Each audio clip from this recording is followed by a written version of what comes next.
Well, good morning, everybody. Danny and Wanda back from Deepsouth Homestead. We are over in our sweet potato garden from Hoss Tool. All sweet potatoes here are strictly from Hoss Tool. The Georgia Jets are outshining all of them. I mean, they are busting it. They are doing better than any other one we planted. Next one in the run-up will be the Centennials. This is 2 rows over? Yep, we got 2 rows of them. And then we have... And you can see, it's hard with the lighting Yeah, the today. lighting's not the best in the world. And then we have the Covingtons. Or do I have it backwards? You put the Covingtons. This is the Covingtons, I'm sorry. Okay, so these are the Covingtons. These are the Covingtons right here. And they're all hanging in there. I had left a marker at the end of the row. Even the little bitty ones are growing. And then the last ones are the, what would you say, Centennial? Well, the writing come off of them. I left it's the red one anyway, the red paper one, whichever one that was. Go back and watch the videos. But see, y'all, even the little bitty ones that were questionable are growing, so. Yeah, this is Georgia Jet, because this wrote on the paper. So all right, Georgia 2 rows of Georgia Jet. I believe this was Covington. And I believe this one was a Centennial. Yeah. And they're putting on new leaves, growing like crazy. I mean, even this one that is so little. We put everything out. It's still growing, putting on new growth. In a week, you won't even know it. Yep. And, of course, there's some grass. Yeah, we messed around and got we had hay on our garlic covering it up this winter. And the hay got rolled down here next to the edge right here. And then when we were mowing, the lawnmower hit it and blowed it out here on this end of the garden. Well, guess what? Now we got grass coming up everywhere. I usually don't allow that, but this year we... And what is this and this right here? This is the Blue Lake snap beans here. They didn't do too good as far as coming up. We got about a 50% stand on them. And this is the Cocozelle squash. I mean, look at these. These are seeds that I saved myself. What, 2 weeks? 2 weeks. Seeds I saved all the way to the end here. We got a whole row of them. So we're going to have Cocozelles. If nothing happens, yes. And then these are the Star of David. And this is seed you saved. Yep, these are seeds I saved here. And I don't know if you can tell it, but... Well, with the grass and everything, we're going to get in here and hoe it out. All... They're about 3 inches tall. Every seed you planted is Every seed I planted come up because I wasn't sure. I told Wanda. The ones you saved, Cocozelle and Star of David, every seed seems to come up. Every seed came up. The Blue Lake. The Blue Lake were store-bought. Only half of them come up. Yeah, I don't remember the brand or anything, but... Well, they just come from a feed store. Oh, that's right. We bought them They was in a big old half-pound bag from a feed store, and I just went through there planting them every 6 inches, and less than half of them come up. Yeah. So garlic... Ooh, the garlic is kicking it. It's going to seed, which is, it can be saved. If I wanted to save the seed, I could do that. And the bottom leaves are starting to turn brown. Which means? Which means as soon as these seed heads die off, and we can come in here and we can harvest this. As you can see, and look at the honeybees. We got lots of honeybees this year, guys. I seen him buzzing around this one here. I see them. They're going through. Yeah, they got honeybees all over the place in here, going from plant to plant. Now we haven't been vigilant about weeding like we normally do, but yeah, this will be a permanent garlic bed because the corms will break off in the ground when we harvest it, and there will be lots of garlic in here, guys. We won't have to worry about it. Well, guys, I come by here. We have 2 blueberries right here over by the barn. Now this is the dwarf ones. The freeze almost killed them this year. But look at here. Ain't many on it, but look at this. At least. This is a dwarf Biloxi blueberry. You want to try one of them? Let's try them. Yeah. Oh my word. Intense flavor. I believe that may be our sweetest blueberry. It's got a bitter, I mean, it's more blueberry flavor. More blueberry taste.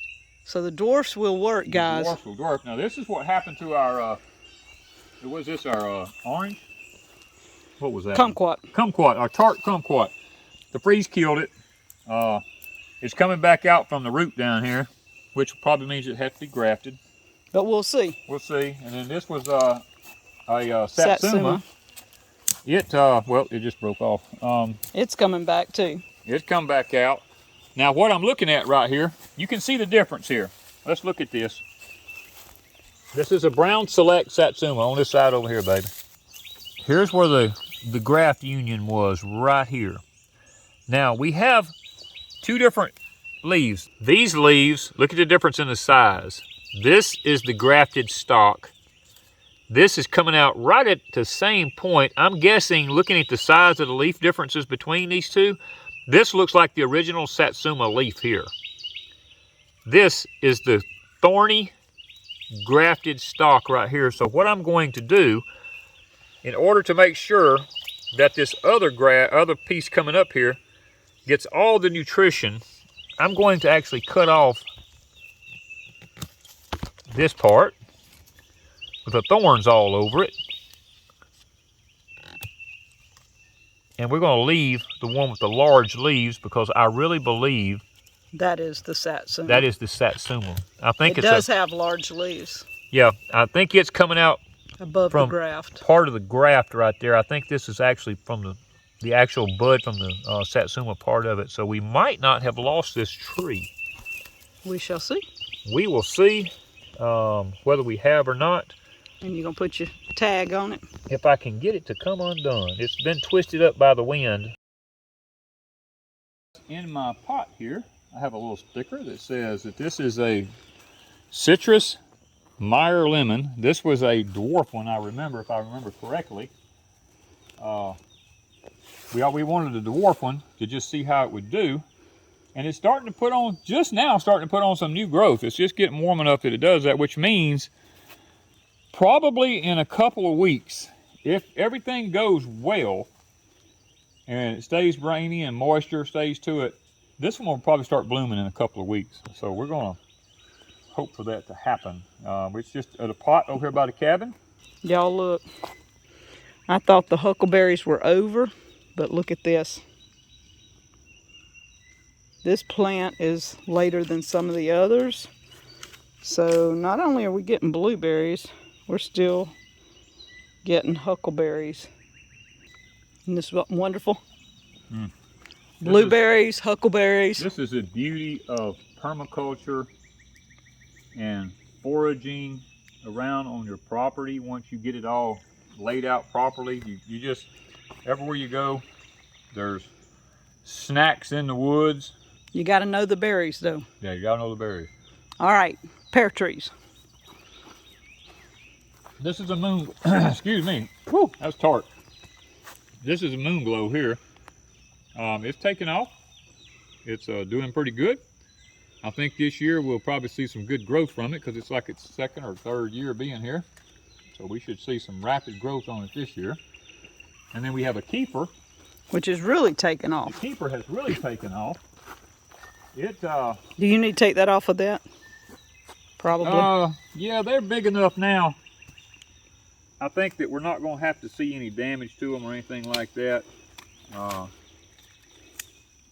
We don't have a massive problem here with things. The only reason we done this was for, like, if we're mowing or something like that when they were real little.